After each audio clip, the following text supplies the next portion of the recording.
Hey guys, my name's Ashwin Gore. I've been an accent coach for 10 years and I offer a full, comprehensive course to help you master the American accent, which is linked down below. Today, I'll be giving you guys a few tips to help you perfect your American accent.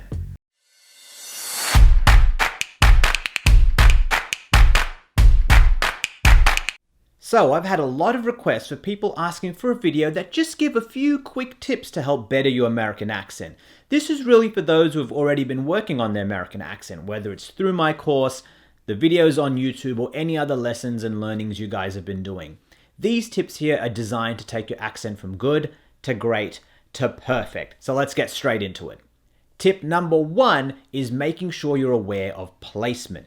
Remember, the American accent comes from the back of the neck or back of the throat, however you want to refer to it. As long as you're not speaking from the throat, then you're good. So always come from the back. Practically, what does that mean when you're in a conversation? Maybe you're in a business meeting, maybe you're talking to friends, maybe you're at a store talking to one of the clerks.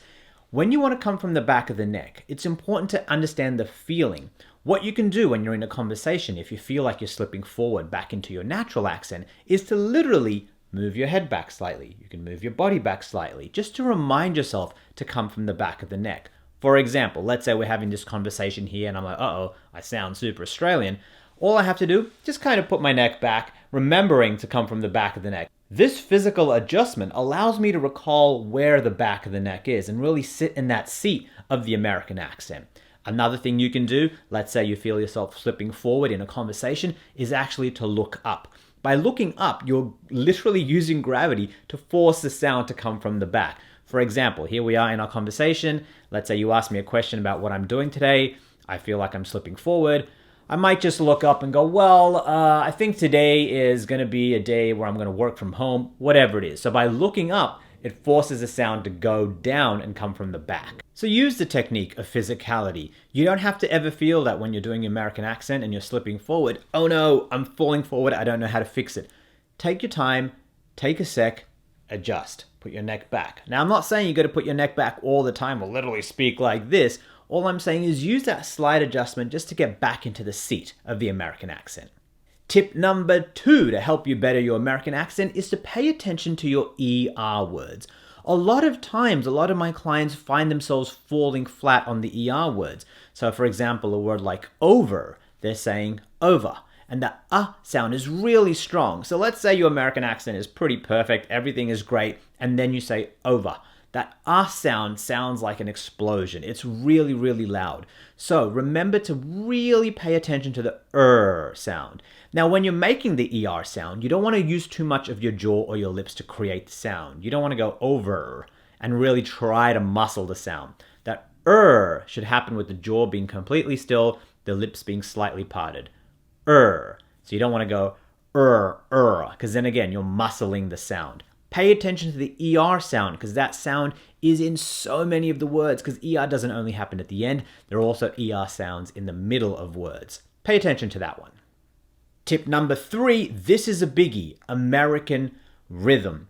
A lot of times when you get really passionate about something or you get lost in the content of what you're saying, you forget to sit into your American rhythm. This is an example. Let's say we're having a conversation, it's something really important, we're maybe in a heated argument or something like that. I want all my personality to come out. I want my opinions, my thoughts, my beliefs, all of that to come out, but I want my Australian accent to stay behind and the American accent to come through. What's going to help in terms of making sure you're in the right rhythm is to remember that Americans really take their time. They own their time. So when you're speaking, especially when you're starting out, especially when you're learning the American accent and you're still practicing, allow yourself to own your time. Go slow, embellish and stretch out the words, remembering that Americans create suspense when telling a story. For example, if I'm telling a story where I'm saying, so yesterday I was walking down the street and I came across this apple cart. Now, I really wanted an apple and I went up to the apple cart and I asked the guy, hey, can I have one apple? And literally he said, I'm sold out. Now that's the most boring, stupid story you could ever hear, right? It makes no sense. But by using the suspense, by building it and using that American rhythm, you're listening, right? You're actually interested in what's happening until you hear the end of the story. Then you go, damn, Ashwin, you just wasted my time.